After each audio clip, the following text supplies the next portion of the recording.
நீங்கள் கேட்டுக்கொண்டிருப்பது HelpAge India Thamaraikulam முதியோர் கிராமத்தில் இருந்து ஒலிக்கும் கடல்வாணி. இந்த நிகழ்ச்சி மூத்த குடிமக்கள் தயாரித்து வழங்கும் அனுபவம். நிகழ்ச்சியை தொகுத்து வழங்குபவர்கள் national institute of social defence, ministry of social justice and empowerment, government of India மற்றும் மீடியா ஃபார் கம்யூனிட்டி ஃபவுண்டேஷன். நிகழ்ச்சியின் கருத்தாக்கம் நேஷனல் கோஆர்டினேட்டர் திரு doctor R Sridhar, principal coordinator திரு Alok Verma, project coordinator miss Kausalya, miss Sai Sudha, miss Pooja Murada. மேலும் ஹெல்பேஜ் இந்தியா கடலூர் ப்ராஜெக்ட் தலைவர் திரு Venugopal Ramalingam, HelpAge India Cuddalore இயக்குனர் doctor திரு சத்யபாபு மற்றும் கடல்வாணி ரேடியோ டெக்னிக்கல் பர்சன் திரு மனோஜ்குமார்.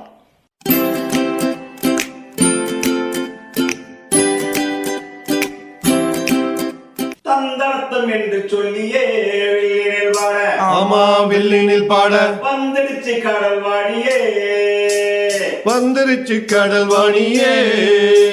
நல்ல நல்ல கருத்துக்களா நாங்களும் தினமும் பாட, நாங்களும் தினமும் பாட, சொல்ல வந்த கருத்துக்களா நீங்களும் தினமும் கேட்க, நீங்களும் தினமும் கேட்க. வந்துடுச்சு கடல்வாணியே, வந்துருச்சு கடல்வாணியே.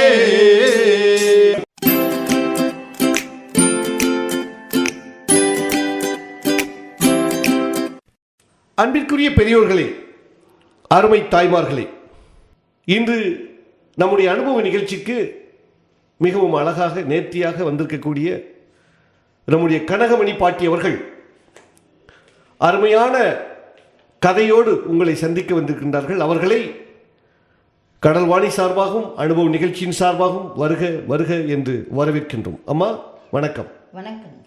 இந்து மதத்தில் பலவிதமான அர்த்தங்கள் உள்ள கதைகளும் உண்டு, அதே சமயத்தில் நமக்கு பயன்படக்கூடிய கதைகளும் உண்டு. அப்படிப்பட்ட ஒரு கதையைத்தான் இன்று நான் சொல்லப் போகிறேன்.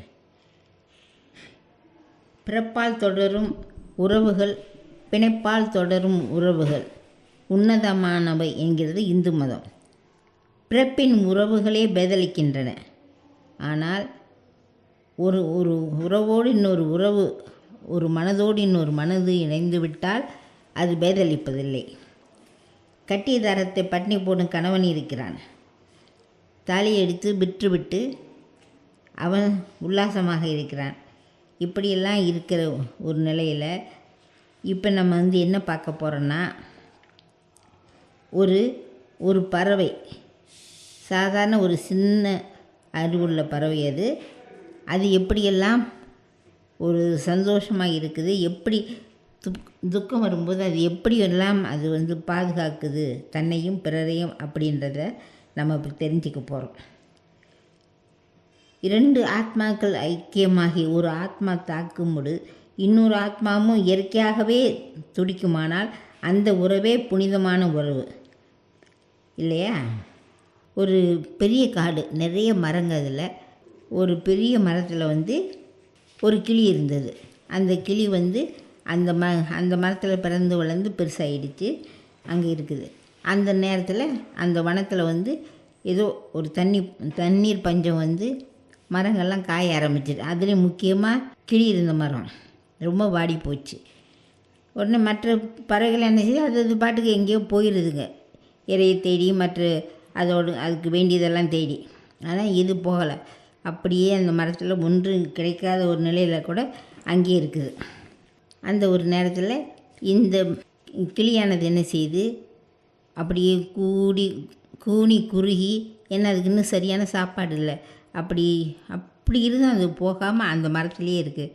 இதை பார்த்துட்டு இந்திரனோட தலைவன் இந்திரன் அவன் என்ன செய்கிறான், ஏன் இந்த கிளி இப்படி போகாமல் இருக்குது, சரி நம்ம அதை போய் பார்ப்போம் அப்படின்னு சொல்லி அங்கேருந்து ஒரு மனித உருவெடுத்து வர்றான். உருவெடுத்து வரும்போது அந்த கிளிக்கிட்ட பேசுகிறான், என்ன கிளி இவ்வளவு இங்கே ஒன்றும் இல்லாமல் இருக்குது, ஏன் இப்படி கஷ்டப்படுற, மற்ற இடத்துக்கெல்லாம் பாரு எவ்வளோ மரம் செழிப்பாக இருக்குது, வேண்டியதெல்லாம் இருக்குது, அங்கே ஏன் போகாமல் நீ கஷ்டப்படுற அப்படின்னும்போது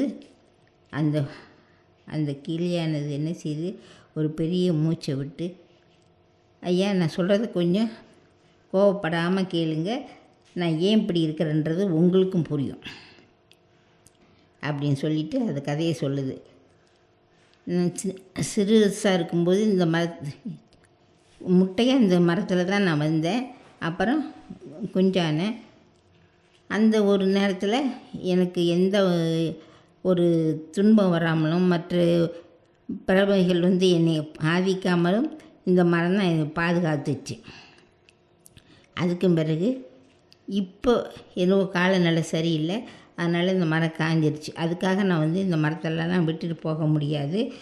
அதனால தான் இங்கேயே இருக்கிறேன். இந்த மரத்தை விட்டு நான் போகிற எண்ணம் எனக்கு கிடையாது அப்படின்னு. இப்படி இருக்கும்போது அந்த இந்திர தலைவன் கேட்குறான். நிகழ்ச்சி தொடர்ந்து கேட்பதற்கு முன் மூத்த குடிமக்கள், அதாவது சீனியர் சிட்டிசன் இன் உதவிக்கான டோல் ஃப்ரீ ஹெல்ப்லைன் எண்ணை நோட் பண்ணிக்கோங்க. 145667. இந்த டோல் ஃப்ரீ எண் காலை 8 மணியிலிருந்து இரவு 8 மணி வரை செயல்படும். மூத்த குடிமக்களின் உதவி மற்றும் ஆதரவிற்காக இப்போ அனுபவ நிகழ்ச்சி தொடர்ந்து கேட்கலாம். என்னோட தவத்தினால நான் உங்களை புரிஞ்சுக்கிட்டேன். ஆனால் நீங்கள் கேட்டதுக்கு நான் இப்போ தான் அந்த பதிலை சொல்ல போகிறேன். கொஞ்சம் கோவப்படாமல் அவசரப்படாமல் நீங்கள் முழுசாக கேளுங்க, அப்போ தான் உங்களுக்கும் அது புரியும் அப்படின்னு சொல்லிவிட்டு அவன் அது சொல்கிற கதையை கேட்குறான். என்ன கதை இது? எத்தனையோ மரங்கள் இருக்குது, நிறைய இலை உள்ள மரங்கள்லாம் இருக்குது. அப்படி இருந்து நான் ஏன் இங்கே இருக்கிறேன்றது தான் உங்களோட எண்ணம் இல்லையா? அங்கே போனால் இன்னும் நான் சுகமாக இருக்கலாம், எந்த பிரச்சனையும் இல்லாமல் இருக்கலாம்.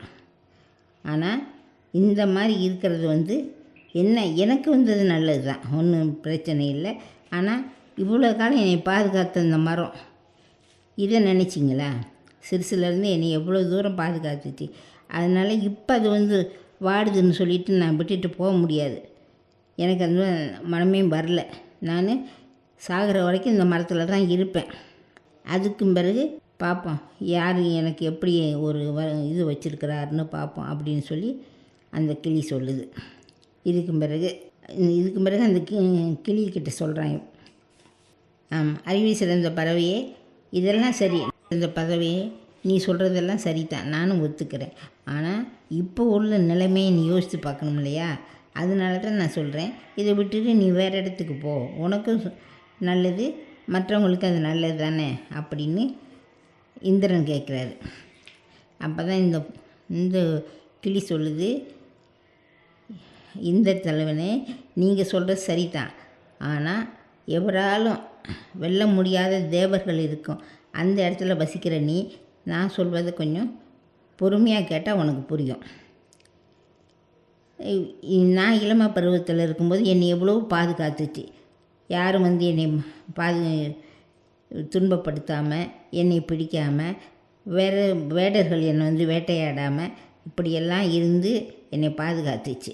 ஆனால் இந்த சமயத்தில் எனக்கு நிலைமை சரியில்லை. அப்படி இருந்து அது என்னை விட்டு போகலை, அதுக்கு என்னை விட்டு போகாமல் இங்கே இருந்துருச்சு. இந்த ஒரு நேரத்தில் ஏன் இப்படி அப்படின்ற கேள்வி எல்லாருக்கும் வர்றது இயல்பு தான். அப்போ தான் அந்த கிளி சொல்லுது, எதுவுமே அதாவது ஒரு இது இல்லாத இடத்துல விட்டு போகணுன்றது தான் எல்லாருக்கும் வரக்கூடிய ஒரு சாதாரண எண்ணம். ஆனால் என்னை பொறுத்த வரைக்கும் என்னை பாதுகாத்த அந்த மரம் இப்படி வாடி வதங்கும்போது நான் எப்படி விட்டுட்டு போகிறது? அது எவ்வளோ தூரம் என்னை பாதுகாத்துச்சு.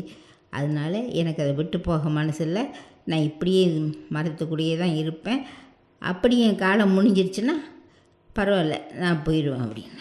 அப்போ தான் அந்த இந்திரன் சொல்கிறான், நீ உண்மையிலே நீ ரொம்ப நல்ல குணம் உள்ளவர், பரவாயில்ல, அதுக்காக நான் உனக்கு நான் நன்றி தான் சொல்லணும். இந்த மரமும் உனக்கு நன்றி சொல்லும். அதோட சரி, நீ சொன்னதெல்லாம் நான் கேட்டுக்கிட்டேன், உன்னோட பிரச்சனை என்னன்றதும் புரிஞ்சுக்கிட்டேன். இப்போ நீ எனக்கு ஒரு இல்லை நான் உனக்கு ஒரு வரம் கொடுக்குறேன், உனக்கு என்ன வேணுமோ கேளு அப்படின்னு. அதுக்கு ஒரே சந்தோஷம் கிளிக்கு. அப்படியா, நீங்கள் எனக்கு ஏதாவது செய்யணும்னு நினச்சா தயவுசெய்து இந்த மரத்தை பழையபடி ஆக்கி விடுங்க, அது ஒன்று போதும், நானும் என்னை சேர்ந்தவங்களும் பிழைச்சிக்குவோம். செய்ய முடியுமாங்கனால நிச்சயம் செய்ய முடியும், ஆனால் நீங்கள் எப்படியாவது செய்யுங்கன்றது தான் உங்களை கேட்குறேன் அப்படின்னு. ஒன்றை கவனிச்சிங்களா? இந்த கிளியானது தனக்கு வேண்டியது எதுவும் கேட்கல, நம்ம நல்லா இருக்குன்னு அது நினைக்கல. அது என்ன சொல்லுது, நான் இவ்வளோ காலம் இருந்த இந்த மரம் இதுவும் நல்லா இருக்கணும் அப்படின்ற எண்ணம் தான் அது மனதில். அதே மாதிரி அந்த மரமும் இந்திரன் என்ன செய்கிறாரு, அது மேலே அமிர்தத்தை விடுறார். உடனே அந்த மரம் நல்லா தழைச்சி நல்ல செழிப்பாகுது. அப்போ பழையபடி பறவைகள்லாம் வந்து அது அந்த மரத்தில் இருக்குது. இந்த கிளியும் சந்தோஷமாக இருக்குது. இது வந்து பிறரோட நலத்தில் தான் நம்ம கவனம் இருக்கணும். நமது நலம்ன்றது கொஞ்சம் பின்னாடி தான் வருமே ஒழிய நாம் வந்து அதை முதன்மையாக வைக்கக்கூடாது அப்படின்ற ஒரு எண்ணம் தான், அப்படின்ற ஒரு நோக்கம் உள்ளது தான் இந்த கிளி. அதற்காகத்தான் நம்ம நன்றி சொல்லணும். நமக்கு அந்த மாதிரி ஒரு மனம் இயற்கையாக வரக்கூடிய ஒரு சூழ்நிலையில் நாமும் நல்லா இருப்போம், பிறரும் நல்லா இருப்பாங்க. நன்றி நன்றி ஐயா. மிகவும் அருமையாக கிளியின் வடிவில் முதியோர்களுடைய எண்ணத்தை பற்றி விளக்கமாக சொன்ன நம்முடைய கனகமணி பாட்டி அவர்களுக்கு அனுபவ நிகழ்ச்சியின் சார்பாக மனமார்ந்த நன்றிகளையும் வணக்கத்தையும் தெரிவித்துக் கொள்கிறோம். அம்மா நன்றிம்மா, வணக்கம்மா. நன்றி.